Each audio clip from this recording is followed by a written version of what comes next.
యేసుక్రీస్తు నామంలో దేవుని పిల్లలైన వారందరికీ నా హృదయపూర్వకమైన వందనాలు తెలియజేస్తూ ఉన్నాను. దేవుని వాక్యాన్ని చదువుకుందాం. అపోస్తుల కార్యములు 14వ అధ్యాయము 21, 22 వచనం చదువుకుందాం.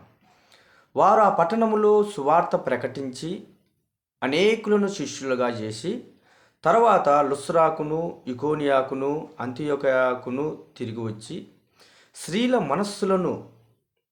శిష్యుల మనస్సులను దృఢపరిచి విశ్వాసమందు నిలకడగా ఉండవలననియు అనేక శ్రమలను అనుభవించి మనము దేవుని రాజ్యములో ప్రవేశింపవలననియు వారిని హెచ్చరించిరి.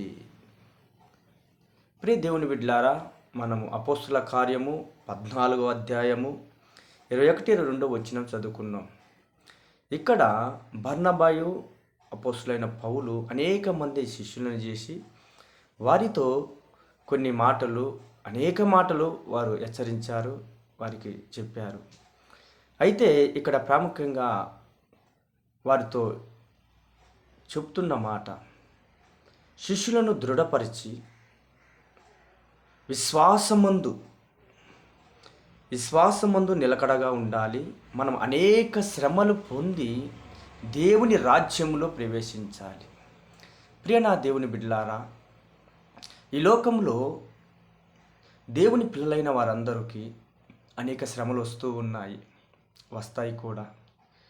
ఎందుకంటే దేవుని పిల్లలు ఈ లోకంలో నీతిగా జీవిస్తూ ఉన్నారు కాబట్టి అనేక మంది ద్వారాగా అనేక విధాలుగా దేవుని పిల్లలైన వారికి శ్రమలు వస్తాయి.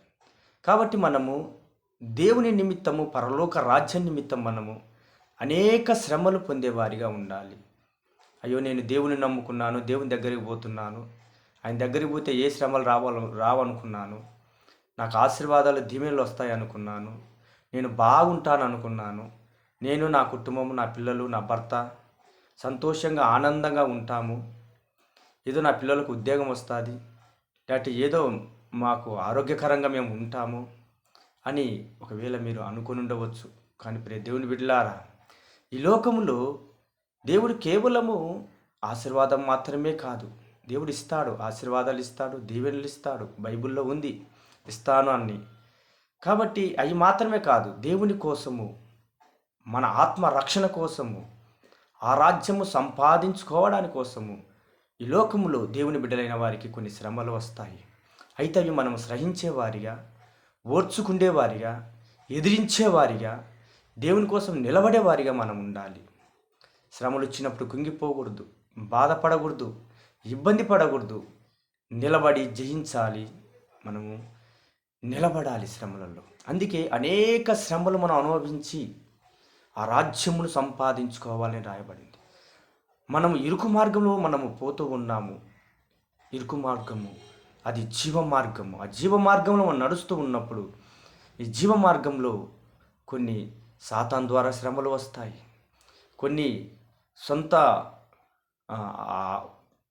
క్రియల ద్వారాగా, మన సొంత అనుభవాల ద్వారాగా మనకు కొన్ని శ్రమలు వస్తాయి. అనేక విధాలుగా కూడా కొన్ని శ్రమలు వస్తాయి. అయితే అనేక శ్రమలు వచ్చినా ఆ శ్రమలన్నీ మనం అనుభవించి ఆ రాజ్యంలో ప్రవేశించాలి. కాబట్టి ప్రియ దేవుని బిడ్డలారా, జాగ్రత్త. ఎందుకంటే శ్రమలు వస్తూ ఉన్నాయని దేవుని వదిలేయకండి, దేవుని దూషించవద్దు, దేవుని మందిరానికి పోకుండా మానుకోవద్దు. ఇంకా మందిరం వద్దు, ప్రార్థన వద్దు, సేవకుడు వద్దు అని మీరు అనుకోవద్దు. ఎందుకంటే శ్రమలు వచ్చినప్పుడు అలా అనిపిస్తాయి, దేవుడు ఎందుకు మాకు సాయం చేయటం లేదని. దేవుని బిడ్డలారా, శ్రమలు వచ్చినప్పుడు ఆయన నేను చేయనని చెప్పటంలే, ఆయన చేస్తాడు. అయితే శ్రమలు కూడా వస్తాయి. అయితే మనం నిలబడాలి. దేవుడు ఒక్కోసారి పరీక్షిస్తూ ఉంటాడు, పరీక్షలో నిలబడాలి. కేవలం దేవుడు అన్నీ మనకు ఆశీర్వాదం ఇచ్చినప్పుడు దేవుని కోసం నిలబడడం కాదు. కొన్ని మన కాంచి దూరం చేసినప్పటికీ, దూరముగా వెళ్ళిపోయినప్పటికీ కూడా మనము దేవుని కోసము నిలబడే వారిగా, విశ్వాసమందు నిలకడగా ఉండేవారిగా, పరీక్షలో మనము నిలబడి దేవునితో బలా నమ్మకమైన నా కుమారుడా, కుమార్తె అనిపించుకునే విధంగా మనము శ్రమలలో ఉండాలి, అనుభవించాలి. అలా మనం ఈ లోకములో ఆ రాజ్యము చేరేంత వరకు ఆ శ్రమలు ఎదిరించేవారిగా ఉండాలి. పరిశుద్ధాత్మ దేవుడు మనకు తోడుగా ఉండి మనకు సహాయం చేస్తూ ఉంటాడు. కాబట్టి ప్రియ దేవుని బిడ్డలారా, దేవుని పిల్లలైన వారందరికీ అనేక శ్రమలు వస్తాయి. అయితే మనము ఆ శ్రమలను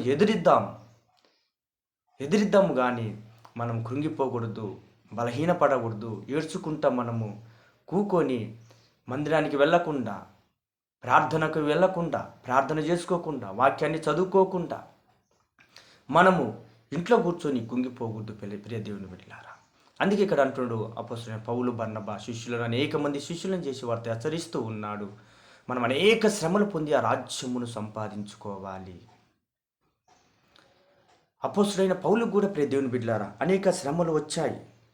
2 కొరింథీయులకు రాసిన పత్రిక 11వ అధ్యాయము 23వ వచనం చదువుకుందాం. చూడండి, అక్కడ 3వ లైన్ నుంచి చదువుదాం. మరి అనేక పర్యాయములు చెరసాలలో ఉంటిని, అపరిమితముగా దెబ్బలు తింటిని, అనేక మారులు ప్రాణ అపాయములలో ఉంటిని, యూదుల చేత 5 మార్లు ఒకటి తక్కువ 40 దెబ్బలు తింటిని, 3 మారు బెత్తములతో కొట్టబడి తిని, ఒకసారి రాళ్లతో కొట్టబడి తిని, 3 మారు వాడ పగిలి శ్రమపడి తిని, ఒక రాత్రింబగులు సముద్రంలో గడిపి తిని, అనేక పర్యాయములు ప్రయాణములోను, నదుల వలనైన ఆపదలలోను, దొంగల వలనైన ఆపదలలోను, నా స్వజనుల వలనైన ఆపదలలోను, అన్యజనుల వలనైన ఆపదలలోను, పట్టణములలో ఆపదలలోను, అరణ్యములో ఆపదలలోను, సముద్రములో ఆపదలలోను, కపట సహోదరుల వలన ఆపదలలోను ఉంటిని. చూడు ప్రియ దేవుని బిడ్డలారా, ఎన్నో శ్రమలు అపోస్తలుడైన పౌలు కూడా వచ్చాయి. అయితే ఇవన్నిటిని ఆయన దేవుని ఆత్మ ద్వారా జయించుకొని నిలబడి ఆయన దేవుని రాజ్యానికి వారసుడయ్యాడు. ఆయన జీవకిరీటము ఆయన సంపాదించుకున్నాడు, పోరాడాడు, గెలిచాడు, నిలబడ్డాడు. దినాన ఆయన పరిశుద్ధాత్మ ద్వారా ఆ మాటలు మనకు కూడా హెచ్చరిస్తూ, దృఢపరుస్తూ, బలపరుస్తూ ఉన్నాడు. కాబట్టి ప్రియ దేవుని బిడ్డలారా, అనేక శ్రమలు వచ్చినప్పుడు మనము కృంగిపోవద్దు. భక్తులైన వారందరూ అనేక శ్రమలు పొందారు, మరణించారు. ఈ లోకం మనకు శాశ్వతమైంది కాదు. ఈ లోకంలో మనం కొంతకాలం ఉండి ఆ తర్వాత ఈ లోకం వదిలి నిరంతరము ఉండేది. మనము ఆ రాజ్యమును సంపాదించుకోవాలని ఈ లోకంలో వస్తున్న ప్రతి శ్రమలను, శోధనలను, ఇబ్బందులు, ఇరుకులు, ఆపదలు, ప్రతి దాన్ని జయించుకుంటూ విశ్వాసములో నిలబడి నిలకడగా ఉంటూ వారు ఈ లోకంలో కొనసాగారు ప్రియ దేవుని బిడ్డలారా. కాబట్టి మనము కూడా వస్తున్న శోధనలు, శ్రమలు, బాధలు, కష్టాలు, ఇబ్బందులు, ఇరుకులు, గండాలు, మరణాలు, ఖడ్గమైన వేదనైన ప్రతి దాని నుండి ఏ దానికి భయపడకుండా మనము నిలబడి దేవుని రాజ్యంలో ప్రవేశించాలి. కాబట్టి ప్రియ దేవుని బిడ్డలారా, అనేక శ్రమలు వచ్చినప్పుడు భయపడవద్దు. మన పక్కన మన ప్రభువైన యేసు ప్రభు వారు ఉన్నారు. యూదా గోత్రపు సింహం ఉంది. ఆయన మనల్ని నడిపిస్తాడు. ఆయన మార్గంలో మనం నడుచుదాం.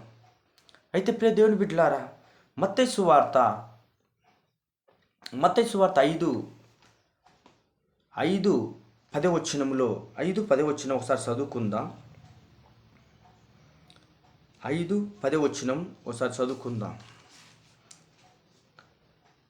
నీతి నిమిత్తము హింసింపబడువారు ధన్యులు, పరలోక రాజ్యం వారిది. నా నిమిత్తం జనులు మిమ్మల్ని నిందించి హింసించి మీ మీద అబద్ధముగా చెడ్డ మాటలెల్లా పలుకున్నప్పుడు మీరు ధన్యులు, సంతోషించి ఆనందించుడి, పరలోకమందు మీ ఫలము అధికమగును. నా నిమిత్తం జనులు మిమ్మల్ని నిందించి హింసించి అబద్ధముగా చెడ్డ మాటలు పలుకున్నప్పుడు మీరు ధన్యులు, సంతోషించి ఆనందించుడి అని రాయబడింది. ఈ లోకము నుండి జనులు చెడ్డ మాటలల్లా మన మీద పలుకుతారు, హింసిస్తారు, బాధపరుస్తారు, ఇబ్బంది కలగజేస్తారు, శ్రమ పరుస్తారు. అయితే మీరు భయపడవద్దు, మీరు ధన్యులు, పరలోక రాజ్యంలో మీ ఫలం అధికమవును అని దేవుని వాక్యం రాయబడింది ప్రియ దేవుని బిడ్డలారా. కాబట్టి ఈ లోకంలో ఎన్నో శ్రమలు వచ్చినప్పటికీ మనం ఏం చేయాలంటే మనము దేవుని కోసము, రాజ్యము కోసం, ఆత్మ రక్షణ కోసం నిలబడే వారిగా ఉండాలి. కృంగిపోయి దేవుని రాజ్యాన్ని వదిలేసుకునే వారిగా మనం ఉండకూడదు. అదే మత్తయి సువార్త 10:22 వచనం చదువుకుందాం. 10:22 వచనము. సహోదరుడు సహోదరుణ్ణి, తండ్రి కుమారుణ్ణి మీరు నా నామం నిమిత్తము అందరి చేత ద్వేషింపబడుదురు, అంతం వరకు సహించిన వాడు రక్షింపబడును. నా నామం నిమిత్తము అందరి చేత ద్వేషింపబడుతారని రాయబడింది. ఈ లోకంలో మనము అందరి చేత ద్వేషింపబడుతాము. పరలోక రాజ్య మార్గంలో నడుస్తూ ఉన్నప్పుడు అనేక మంది లోక సంబంధమైన వారు సాతాను మనస్సు కలిగి, సాతాను తలంపు కలిగి నీతి మార్గం నడుస్తున్న వారిని ద్వేషిస్తారు, అవమానిస్తారు, దుఃఖపరుస్తారు. కాబట్టి అయితే ఆయన అంటున్నాడు, అంతం వరకు మీరు సహించాలి, ఓర్చుకోవాలి. సహించుతేనే వానికే రక్షింపబడుతాడు, రాజ్యము దొరుకుతుంది. ఏదో వీరు బాధపరుస్తున్నారు, ఎగతాళి చేస్తున్నారు, ఏలం చేస్తున్నారు, ఏమేమో మాట్లాడుతున్నారని నువ్వు అంతం వరకు, ప్రాణము పోయేంత వరకు, దేవుడు వచ్చేంత వరకు నువ్వు ఈ లోకములో నిలబడకపోతే నువ్వు ఆ రాజ్యమును సంపాదించుకోలేవు. ముందుగానే దేవుడు తన వాక్యం ద్వారా హెచ్చరిస్తూ ఉన్నాడు. దేవుని బిడ్డలైన వారికి అనేక శ్రమలు వస్తాయి, భయపడవద్దు, దిగులు పడవద్దు. నేను మీకు తోడుగా ఉండి శ్రమలన్నిటిలో నుండి విడిపిస్తాను. అయితే మీరు తొందరపడి శ్రమలలో కుంగిపోయి దేవుని రాజ్యాన్ని పోగొట్టుకోవద్దు. దేవుని బిడ్డలారా, వాక్యం హెచ్చరిస్తూ ఉంది. ఒకవేళ దేవుడు మనల్ని పరీక్షించాలనుకున్నప్పుడు కొన్ని శ్రమలు వచ్చినా అయినా మనము శ్రమలు సహించుకుందాం, ఓర్చుకుందాం. భక్తులు అనేక శ్రమలు పొందారు, అపోస్తలుడైన పౌలు అనేక శ్రమలు పొందాడు, మనం చదువుకొని ఉన్నాం. దేవుని కోసం, దైవ రాజ్యం కోసం, మన ఆత్మ కోసం, దేవుని కోసం కూడా దేవుడు మన ఆత్మ రక్షణ కోసం, ఆ రాజ్యము మనం సంపాదించుకోవడం కోసం ఈ లోకం ఎన్ని శ్రమలైనా ఎదిరించాలి. ఎందుకంటే మనం ఉండేది కొన్నాళ్ళు మాత్రమే భూమి మీద. ఈ లోకం శాశ్వతంగా మనం ఉండం, కొన్నాళ్ళు మాత్రమే ఉంటాం. కాబట్టి ఆ కొద్ది ఆయుష్ కాలంలో దేవునికి నమ్మకంగా బతుకుదాం, నమ్మకంగా జీవించుదాం. ఎందుకంటే దానియేలు గ్రంథంలో ఒక మాట అంటాడు, 2:44 వచనంలో, పరలోకమందున్న దేవుడు ఒక రాజ్యమును స్థాపించును, దానికి ఎన్నటికీ నాశనము కలగదు. అది దాన్ని పొందిన వారికి తప్ప అది ఎవ్వరికి చెందదు. అది యుగయుగాలు నిలుచునని రాయబడి ఉంది. ఆ రాజ్యమే యుగయుగాలు నిలుస్తూ ఉంది. అయితే అది పొందుకున్న వారికి దొరుకుతుంది ఆ రాజ్యం. ఈ లోకంలో రాజ్యాన్ని పొందుకోవాలి. ఆ రాజ్యం పొందుకోవాలంటే అనేక శ్రమలు వస్తాయి. ఆ రాజ్యంలో ఆ రాజ్యం మార్గంలో నడుస్తూ ఉన్నప్పుడు అయితే మనము సహించాలి, ఓర్చుకోవాలి, ఆ రాజ్యాన్ని పొందుకోవాలి. అలాగే మత్తయి సువార్త 6:33 వచనములో నీతిని, రాజ్యాన్ని వెదకండి అని రాయబడి ఉంది. ప్రాముఖ్యమైనది రాజ్యం. మొదటిగా రాజ్యాన్ని వెదకండి. మనం ఆ రాజ్యాన్ని వెదికే వారిగా ఉండాలి, పొందుకుండే వారిగా ఉండాలి. యోహాను సువార్త 14:2-3 వచనాల్లో కూడా ఉంది, నా తండ్రి ఇంట అనేక నివాసములు కలవు, లేని ఎడలు నేను చెప్పుదును. మీకోసం స్థలం సిద్ధపరచ వెళుచున్నాను, మరలా వచ్చి మిమ్మల్ని తీసుకుని వెళుతానని చెప్పాడు యేసు ప్రభువారు. కాబట్టి ప్రియ దేవుని బిడ్డలారా, ఆయన రాబోతున్నాడు. అనేక నివాసాలు అక్కడ మనకు స్థలాలు సిద్ధపాటు చేస్తూ ఉన్నాడు. ఆ స్థలాలు మనం సంపాదించుకోవాలా. అక్కడ ఉండే ఇంట్లో మనము ఆ ఇంట్లో చేరేవారిగా ఉండాలి. ఆ రాజ్యం కోసం మనం ప్రయాసపడేవారిగా, అనేక శ్రమలు ఎదిరించేవారిగా, శ్రమలలో నిలబడేవారిగా ఉండాలి. కాబట్టి ప్రియ దేవుని బిడ్డలారా, అనేక శ్రమలు సహించాలా, ఓర్చుకోవాలి. ఈ లోకంలో బాధపడద్దు, దిగులు పడద్దు. ప్రియ దేవుని బిడ్డలారా, దేవుడు మనతో తోడు ఉన్నాడు. మనకు తగినంత మాత్రమే శ్రమలు దేవుడు సహించే విధంగా మనకు దేవుడు ఆ శోధనల్లో ఉంచుతాడు, కానీ ఎక్కువ మనకు అవి ఉంచడు. అంటే ఒక్కోసారి పరీక్షించాలని దేవుడు చూస్తూ ఉంటాడు. పరీక్షలు నిలబడదాం. మన తండ్రి మనల్ని ఆ శ్రమలలో నాశనం కావాలని కోరుకునే దేవుడు కాదు. ఆ శ్రమను తీసివేయలేనంత బలహీనుడు కాదు దేవుడు. ఆయన ఆ శ్రమలను తీసివేస్తాడు. నీకు వచ్చిన బాధలు, సమస్యలు తొలగిస్తాడు ఆయన. అయితే ఒక్కోసారి నా బిడ్డ నిలబడుతుందా లేదని చూడాలని కొన్ని ఉంచుతాడు. అప్పుడు దాన్ని మనము ఎదిరించి దేవుని కోసం నిలబడే వారిగా ఉండాలి. కాబట్టి ప్రియ దేవుని మొదటిగా నీతిని, రాజ్యాన్ని వెదకాలి. తండ్రి ఇంటి అనేక నివాసములు కలవు, లేని ఎడలు చెబుతానంటున్నాడు. అది శాశ్వతమైంది. ఆ రాజ్యంలోకి మనం వెళ్ళాలి. అలాగే ఎబ్రీయులకు రాసిన పత్రిక 13:14 వచనంలో, నిలవరమైన పట్టణం మనకి ఇక్కడ లేదు, ఉండబో దానికోసం మనం ఎదురు చూస్తూ ఉన్నాము. ఇక్కడ నిలవరమైన పట్టణంలో లేదు, ఈ నిలవరమైన ఇండ్లు లేదు. ఈ లోకంలో మనకి ఏది స్థిరస్థానంగా లేదు. ఎంత సంపాదించినా, ఎంత కూడబెట్టుకున్నా అన్నీ వదిలేసి వెళ్ళిపోవాలి.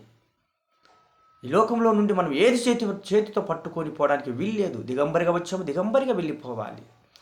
కాబట్టి ప్రియ దేవుని బిడ్డలారా, దేవుని రాజ్యం కంటే ఈ లోకంలో ఎక్కువ ఏటిని ప్రేమించవద్దు, ఎక్కువ వేటి కోసం ప్రయాసపడవద్దు. ఈ లోకంలో కావాల్సినన్ని దేవుడు అనుగ్రహిస్తాడు. పుట్టించిన దేవుడు, నోరు పెట్టిన దేవుడు కూడు పెట్టడా? శరీరానికి ఏమేమి కావాలో ఆయనకు తెలియదా? ఆయన అనుగ్రహిస్తాడు. భయపడవద్దు. ఏమి తిందుమో, ఏమి త్రాగుదమో, ఏమి ధరించుకుందుమని మీరు చింతపడవద్దు. మీ తండ్రికి మీకేం కావాలో తెలుసు, అనుగ్రహిస్తాడు. ముందు నీతిని, రాజ్యాన్ని వెతకమని రాయబడి ఉంది. కాబట్టి మనకు కావాల్సినన్ని దేవుడు అనుగ్రహిస్తాడు. ఆయన అనుగ్రహించకపోతే ఏమి దొరకదు ప్రియ దేవుని బిడ్డలారా. కాబట్టి ఆయన అనుగ్రహిస్తాడు, భయపడవద్దు. అయితే రాజ్యం వెదకండి, రాజ్యాన్ని వెదకండి. ఈ లోకంలో అనేక శ్రమలు వచ్చినా ఎదిరించండి అని వాక్యం సెలవిస్తూ ఉంది. అలాగే ప్రియ దేవుని కొలసీలకు రాసిన పత్రిక 3వ అధ్యాయంలో పైనున్న వాటి మీదనే మనసు పెట్టుకోండి కానీ భూ సంబంధమైన వాటి మీద మనసు పెట్టుకోకండి అని రాయబడింది. పైనున్న వాటిని మనం వెదకాలి, పైనున్న వాటి మీదనే మనసు పెట్టుకోవాలి. పైనున్న వాటి మీదనే మనము, వాటి కోసమే మన ఆలోచనలు, మన తలంపులు, మన పోరాటము, ఆ రాజ్యము సంపాదించుకోవడానికి మనము వేగిరపడేవారిగా, పరుగు పందెములో మనం నిలబడి గురియెద్దుకు పరిగెత్తే వారిగా మనం ఉండాలి. కాబట్టి ప్రియ దేవుని బిడ్డలారా, అనేక శ్రమలు అనుభవించి మనం ఆ రాజ్యములో చేరాలి. కాబట్టి శ్రమలకు భయపడవద్దు, ఎదిరించండి, ప్రార్థించండి. ఆ రాజ్యమును సంపాదించుకుందాం. త్వరగా రాబోతున్నాడు మన తండ్రి, మన దేవుడు, మన ప్రభువు, మన రక్షకుడు యేసయ్య. ఆయన వచ్చినప్పుడు ఆయన ఎదుర్కొందాం, ఆయన రాజ్యంలో చేరుదాం. అనేక మందిని ఆ రాజ్యంలో చేరడానికి అనేక మందిని పురుగొల్పండి. అనేక దేవుని మాటలు అనేక మందికి చెప్పండి, నడిపించండి.